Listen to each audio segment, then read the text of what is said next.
दोस्तों मैं ट्रेडिंग के एक ऐसे फेज़ के अंदर फंस चुका हूँ जहाँ से निकलना हर किसी ट्रेडर के लिए काफ़ी ज़्यादा कठिन रहता है। मैं पिछले 1.5 साल से ब्रेक इवन फेज़ के अंदर फंसा हुआ हूँ एंड वहाँ से निकलना काफ़ी ज़्यादा टफ रहता है क्योंकि ये चीज़ें मैंने एक्सपीरियंस करी है। हेलो एवरीवन, मेरा नाम है संजय माली एंड बहुत टाइम के बाद मैं ये वीडियो बना रहा हूँ। लगभग 2 महीने के बाद मैं वीडियोज़ वगैरह शूट कर रहा हूँ क्योंकि ऐसा नहीं है कि मैं कंटेंट क्रिएटर ही हूँ, मैं ट्रेडिंग भी करता हूँ, जॉब भी करता हूँ। तो अगर ट्रेडिंग में कुछ अच्छा नहीं होता ना, लगातार लॉसेस पे लॉसेस होते हैं या फिर मतलब वो चीज़ें नहीं होती जो हमारी एक्सपेक्टेशन होती है, तो ऐसा कुछ भी चीज़ें करने का मन नहीं करता कि वीडियोज़ भी बनाए या वो करे एंड ऑलरेडी उसके साथ जॉब तो होती है। दोस्तों मैं पिछले 1.5 साल से एक ऐसे फेज़ के अंदर फंसा हूँ जहाँ से मतलब मेरा जैसे एग्जांपल के थ्रू समझो तो मैंने $50 अपने अकाउंट के अंदर ऐड किए थे 1.5 साल पहले, लेकिन वो $50 का अकाउंट है वो मेरा कभी भी जीरो नहीं हुआ। बस वो इसी फेज़ के अंदर चल रहा है, 50 से 100 जाता है, 100 से 150 जाता है, 150 से 200 जाता है, उसके बाद वापस नीचे आता है, वापस ऊपर जाता है एंड मतलब ऐसा करते करते एटलीस्ट मोर देन 1.5 साल हो चुके हैं और मेरा अकाउंट उसी लेवल के आसपास है। मान लो अगर मेरा अकाउंट 150 या $200 के आसपास जाता है तो कंटिन्यूसली लूजिंग स्ट्रिक होना स्टार्ट हो जाती है एंड वापस मेरा अकाउंट जीरो पे आ जाता है। एंड अगर मैं करंटली सिचुएशन की बात करूँ तो मेरा लगभग 13 ट्रेड से कंटिन्यूसली मैं अभी भी लॉसेस के अंदर चल रहा हूँ।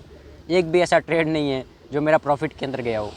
तो मतलब ऐसा डीमोटिवेशन सा रहता है कि यार क्या कर रहे हैं, इतना टाइम ट्रेडिंग के अंदर दिया फिर भी मतलब ऐसा तो मेरे को मालूम है कि भाई मैं इतने टाइम से काम कर रहा हूँ लेकिन एटलीस्ट लॉस नहीं हो रहा है। मतलब जैसे कि मान लो ट्रेडिंग के अंदर 4 फेजेज़ होते हैं।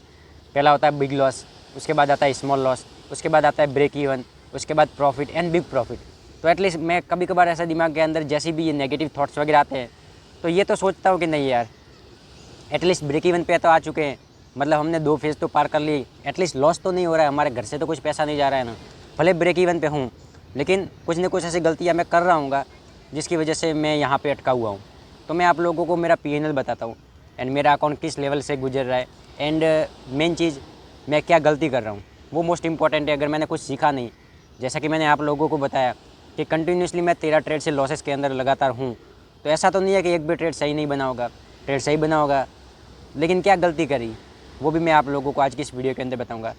तो पहले तो मैं आप लोगों को मेरा 4 महीने का पीएनएल बताता हूँ क्योंकि हर महीने जैसे ही मैं प्रॉफिट एंड लॉस करता हूँ उसका स्क्रीनशॉट वगैरह ले लेता हूँ ताकि वो काम है कि हर महीने क्या मेरी प्रोग्रेस हो रही है।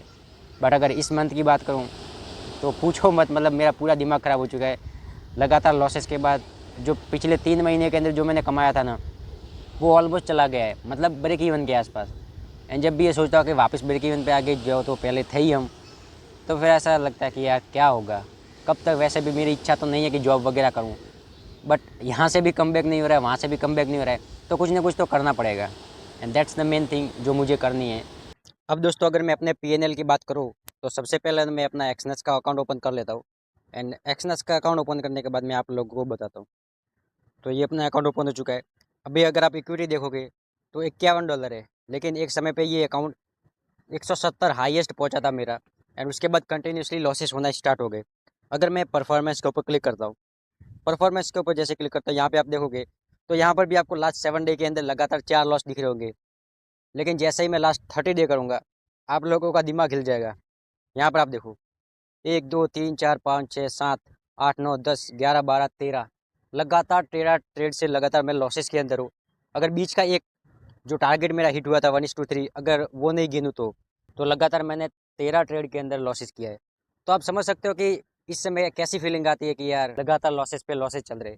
अब ऐसा नहीं है कि यहाँ पर मैंने कोई गलती करी या वो करी, अगर आप देखोगे तो यहाँ पे भी जो लूजिंग मिस्टेक लगी है उसके अंदर तो मिस्टेक रहेगी, कुछ ना कुछ मैंने किया है, लेकिन जो भी चीज़ें हुई वो डिसिप्लिन के अंदर हुई। अगर आप यहाँ पे देखोगे तो कोई भी ट्रेड $10 से ज़्यादा लॉसेस के अंदर नहीं है। अगर आपको 2 ट्रेड $20 का लॉसेस दिख रहा है तो वो ऐसा है कि जैसे शाम को मैंने 7 बजे लिया ट्रेड एंड 1 बजे के बाद में स्टॉप लॉस हिट हो गया एंड तो वो दोस्तों पहले वाले दिन अगले वाले दिन के अंदर गिना जाता है। एंड अगर मैं दूसरे दिन भी ट्रेड ले रहा हूँ तो वो दोनों का कंबाइन होकर पीएनएल बताता है। तो ये जो $20 के 2 लॉस है वो भी दोस्तों अलग अलग डे के हैं, तो सेम नहीं है। तो मतलब डिसिप्लिन के अंदर तो मैं फुल होके भाई मैं जो अपना स्टॉप लॉस है उसको मैं कंटिन्यूसली फॉलो कर रहा हूँ एंड कोई भी ओवर ट्रेडिंग भी नहीं कर रहा हूँ कि डेली के 4-5 ट्रेड ले लिए। जस्ट मैं दिन का एक ट्रेड लेता हूँ, वो भी मुश्किल से बनता है क्योंकि अगर आप देखोगे तो एक ट्रेड लेने के बाद 2 दिन का गैप होगा, 1 दिन का गैप होगा, इस तरीके से गैप है बीच के अंदर। तो मतलब ओवर ट्रेडिंग या फिर स्टॉप लॉस को फॉलो नहीं करना या फिर स्टॉप लॉस को बढ़ा देना, वो सारी चीज़ें मिस्टेक मैं नहीं कर रहा हूँ।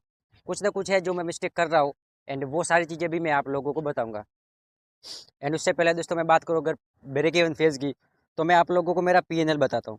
तो अगर आप पीएनएल की बात करूँ तो मैंने यहाँ पे पूरी एल्बम बना रखी है मैं माय पीएनएल के ऊपर। तो अगर आप यहाँ पे देखोगे तो अप्रैल मंथ के मेरा एकदम सबसे बढ़िया मंथ गया था अभी तक की ट्रेडिंग हिस्ट्री का, जहाँ पर मतलब मैं $5 का रिस्क ले रहा था और $15 का टारगेट रख रहा था। उस हिसाब से मेरा रिस्क टू रिवॉर्ड रेशियो भी सेट बैठ रहा था, एंड लगातार मैं $5 से ज़्यादा का रिस्क भी नहीं ले रहा था। ये मंथ मेरा अच्छा गया। उसके बाद मई मंथ ये भी मेरा काफ़ी अच्छा गया, ये भी प्रॉफिटेबल मंथ था। जून मंथ के अंदर भी मैं प्रॉफिटेबल रहा। अगर आप हर महीने देखोगे तो मेरे लॉसेस ज़्यादा है, यहाँ पे आप लॉसेस देखो प्रॉफिट देखो, लॉसेस मेरे ज़्यादा है प्रॉफिट से, फिर भी मैं प्रॉफिटेबल हूँ क्योंकि मैं रिस्क टू रिवॉर्ड रेशियो पे काम कर रहा हूँ। लेकिन अगर आप जुलाई की देखोगे तो यहाँ पर भी सिर्फ 3 प्रॉफिट है, एंड लगातार 3 4 5 6 7 8 लॉसेस है, फिर भी मैंने इस मंथ को भी ग्रीन के अंदर क्लोज किया है।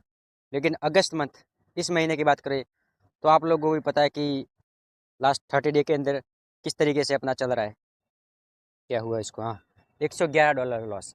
तो अगर हम टोटल कंबाइन करें जो 4 महीनों के अंदर मैंने कमाया वो इसी मंथ के अंदर चला गया, तो मतलब वापस मैं ब्रेक इवन फेज के अंदर आ गया। एंड जो मैंने 4 महीने के अंदर जितनी भी मेहनत करी थी वो मेरी वेस्ट चली गई, यही हम समझ सकते हैं। बट ऐसा नहीं है दोस्तों, अगर हम ब्रेक इवन फेज पे आए हैं तो है एटलीस्ट हम लॉसेस वाले फेज से तो निकल ही गए हैं, ये तो हम चीज़ मान के चल सकते हैं। क्योंकि ट्रेडिंग के अंदर 4 फेज होते हैं, लॉस, बिग लॉस, फिर स्मॉल लॉसेस, फिर break even, small profit and then big profit. तो एटलीस्ट हम ब्रेक इवन फेज के अंदर तो आ चुके हैं, या फिर आप प्रॉफिटेबल भी समझ सकते हैं स्मॉल प्रॉफिट, क्योंकि 4 महीने से मैं प्रॉफिटेबल ही था। इस महीने के अंदर कुछ ना कुछ मैंने गलती करी है, एंड जिसकी वजह से मैं लॉसेस के अंदर आया हूँ। तो क्या मैंने गलती करी है वो, अगर मैं मोस्टली बात करूँ मिस्टेक की। अब दोस्तों अगर मेन इंपॉर्टेंट चीज़ की बात करें कि हर महीने प्रॉफिट के अंदर जाने के बाद अप्रैल मई जून जुलाई अगस्त के अंदर ऐसा क्या हुआ कि मेरा सारा का सारा जो प्रॉफिट है वो चला गया, एंड मैं ब्रेक इवन के आसपास आ गया। हाँ वो मेरे को मालूम है कि डिसिप्लिन के अंदर रहने के बाद ही मैं ब्रेक इवन पे आया हूँ, लेकिन कंटिन्यूसली लॉस कैसे हुए वो मेरे को जानना है। तो जब मैंने अपने जर्नल को रिव्यू किया तब मैंने देखा कि जब मेरे 16 ट्रेड है उसके अंदर से 50% या 60% एटलीस्ट 8 से 9 ट्रेड ऐसे है जो एग्जैक्टली मेरा स्टॉप लॉस लेकर ही मेरे टारगेट के अंदर गए। मतलब स्टॉप लॉस लिया, देन 1:3 1:4 का टारगेट दिया, एंड मैं ये चीज़ मैंने हर बार नोटिस की है कि मार्केट 1:3 देता है, 1:4 देता है, एंड उसके बाद अगेन टारगेट पे चला जाता है। तो मोस्टली ट्रेड तो मेरे यही रहे। एंड बाकी चीज़ों की बात करें तो मैंने ट्रेड काफ़ी ज़्यादा मिस की है। मिस का मतलब जब लगातार लॉसेस होते हैं तो ऐसा मन नहीं करता कि अगला ट्रेड लूँ, क्योंकि दिमाग के अंदर पहले से ही बैठ जाता है कि यार इस ट्रेड में भी लॉस हो जाएगा, एंड फिर देखते हैं कि यार इसके अंदर तो टारगेट चला गया। तो ये सारी चीज़ें होती है।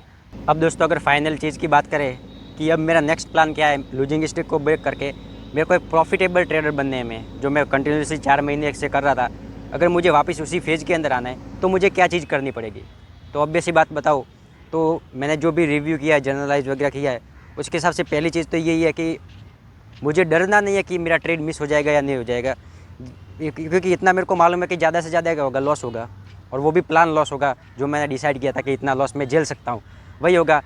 तो पहला तो मुझे ट्रेड मिस नहीं करना है, दूसरी चीज़ मुझे अपनी स्ट्रेटजी के अंदर थोड़ा सा चेंज लाना पड़ेगा, या तो मुझे थोड़ा सा अपना स्टॉप लॉस के साइजेस को बढ़ाना पड़ेगा, एंड टारगेट तो वही रहेगा 1:3, लेकिन थोड़ा सा टारगेट मेरे को आई थिंक लगता है कि बढ़ाना पड़ेगा, क्योंकि एग्जैक्टली स्टॉप लॉस लेने के बाद ही मार्केट मेरा टारगेट की ओर जा रहा है। तो हर बार ये चीज़ें हो रही है, तो एटलीस्ट मुझे ये चेंज करने की ज़रूरत है अपनी स्ट्रेटजी के अंदर, तो नहीं कह सकता, लेकिन जहाँ तक मैंने रिव्यू किया अपने प्लान वगैरह उन सारी चीज़ों को देखते हुए।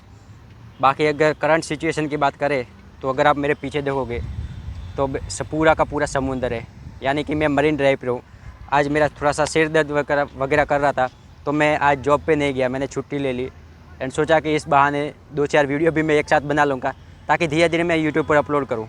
क्योंकि आप लोगों को भी पता है कि अगर हम मल्टीपल 3-4 काम नहीं करेंगे तो हम एक ही चीज़ के अंदर फंस जाएंगे। वो जो बोलते हैं ना कि जॉब ट्रैप, कि बस सुबह आओ शाम को जाओ, तो मुझे उस चीज़ के अंदर फंसना नहीं है। सपने भी काफ़ी बड़े हैं, तो जस्ट हमें प्रोग्रेस करते रहना है कि भाई उस लेवल पर पहुँचे जहाँ पर हमारे सपने हैं। हमें भी महंगी गाड़ियाँ लेनी है, वो लेना है। तो इस बहाने वीडियोज़ भी बन गई, एंड जॉब तो मुझे छोड़नी है। जब एक बार मैं प्रॉफिटेबल बन जाऊँ एंड थोड़ा बहुत साइड इनकम हो जाए, जैसे यूट्यूब भी मेरा अगर स्टार्ट हो जाता है अगर 8,000 घंटे का वॉच टाइम और 1-2 हज़ार सब्सक्राइबर हो जाते तो शायद यहाँ से भी पैसा आएगा, जो कि गलत चीज़ नहीं है, क्योंकि आप लोगों को भी ये सारी चीज़ें ट्राई करनी चाहिए, मल्टीपल सोर्स ऑफ इनकम बनाने चाहिए, जो कि एकदम सही तरीका है टू मेक मनी। क्योंकि जब आपके पास ज़्यादा पैसा रहेगा ना, तभी आप ट्रेडिंग को एकदम ईजीली फ्री माइंड के साथ कर सकोगे। तो आई होप करता हूँ कि आप लोगों को ये वीडियो पसंद आई होगी। वीडियो पसंद आए तो लाइक कर देता। एंड ये पूरा का पूरा मुंबई है, पीछे आप देखोगे तो मैं मुंबई के अंदर ही जॉब करता हूँ, लेकिन डेली लोकल के अंदर आना, लोकल के अंदर जाना, एंड ये सारी चीज़ें चलती रहेगी। बस हमें इस मैट्रिक्स से एस्केप करके निकलना है आगे, एंड उस लेवल पर जाना है जहाँ पर हमारा जाने का सपना है। तो आई होप आपको ये वीडियो पसंद आई होगी।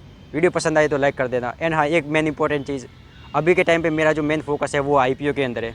लेकिन IPO के अंदर मैंने, आप मान यकीन नहीं करोगे, मैंने इतनी कोशिश करी हर जगह से पैसा जुटाने की कि भाई IPO, क्योंकि आप लोगों को भी पता होगा कि 2 महीने से इतने ज़्यादा IPO चल रहे कि हर IPO के अंदर 50 गुना 60 गुना का सब्सक्रिप्शन आ रहा है, एंड जो प्रीमियम है वो भी 60% 70% के आसपास चल रहे।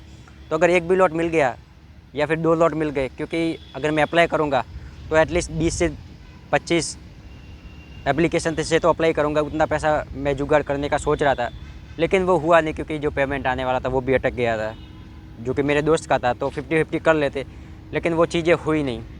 तो आप लोग समझ सकते हो कि क्या चीज़ें हैं। बाकी आई होप करता आपको ये वीडियो पसंद आई होगी। वीडियो पसंद आए तो लाइक कर देना, चैनल को सब्सक्राइब कर लेना। मिलते हैं अगली वीडियो में किसी नए टॉपिक के साथ, तब तक के लिए बाय।